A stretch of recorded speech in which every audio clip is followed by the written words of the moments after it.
Aku sing teko, Mbok. Aku krungu swara peno, Mbok. Aku langsung urip maneh. Lah kene apa, Mbok? Aku dhewe urip kok peno kok kathik delewer kabeh iki kena apa, Mbok? Iki mang lurang gedangan. Diapakno, Mbok? Peno karo lurang gedangan. Piye? Mbok dikepuki rek. Kok kebangetan lurang gedangan? Nake pajek ya nake pajek. Mbokku jek ayune kok dikepuki ya kebangetan. Ya Mbok, wis tak gerekane Sarip, Mbok. Hati-hati ya. Lurah gedangan kok Sarip. Sarip Surabaya Lamongan.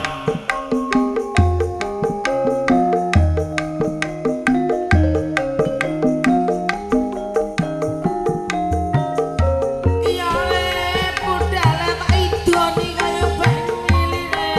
Sing aku Mbok ning idoni ya, Mbok. Sing ngomong, Mbok. Idine si Mbok padha karo Lah ngidoni kok ngisor dhuwur to, Mbok? padha karo ilire manuk Srindaya kok. Lah ya sing ngisor ngidoni dhuwur ngidoni, Mbok ngomong anggur, Mbok.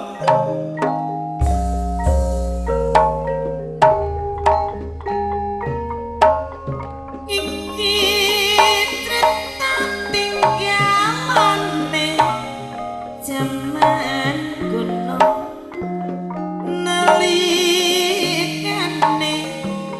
wong Jawa dijajal londo ana jagoan rakyat pila bangsa jenenge Sarip teka tambah osong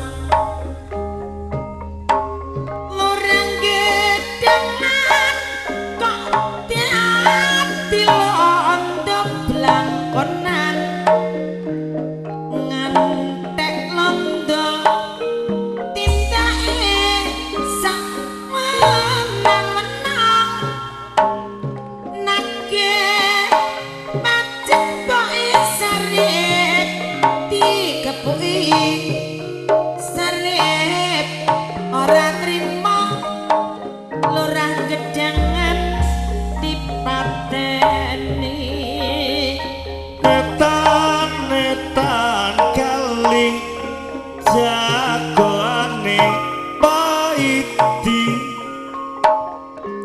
kosir dokar puruke apa haji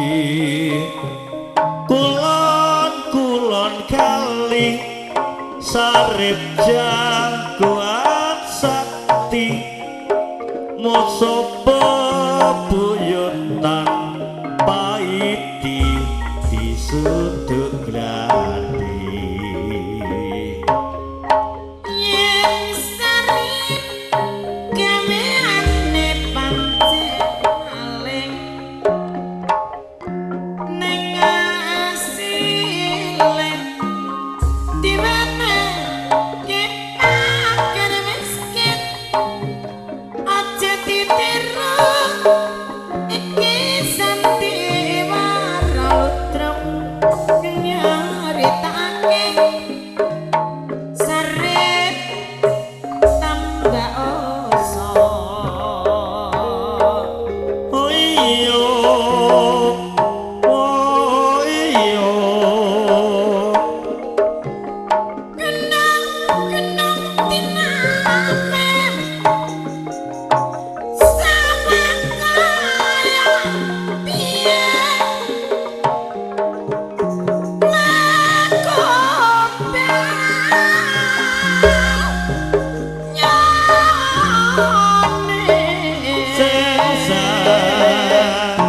yuk sing rukun Durang menang gawe salah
yo sing rukun seneng aku gak ngelarang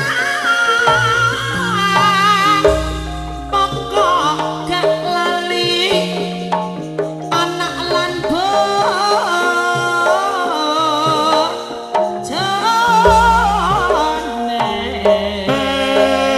topil berkasih maca penganggone solae asemi ora digawe-gawe lan slogane kawasayoto ambang asmara tanpa pambo saya netra ipa-ipa yae nang Indonesia kendut molo pacaku sempat cek rayu molo bangsa agawe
ing lamongan tuing muni bupati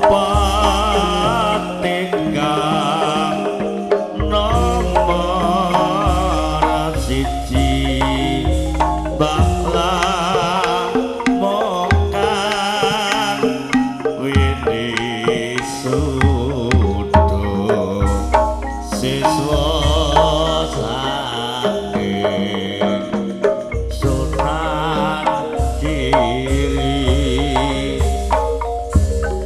nyoto bisa ngayomi sagung engkang kula sami adi pati Surajaya danu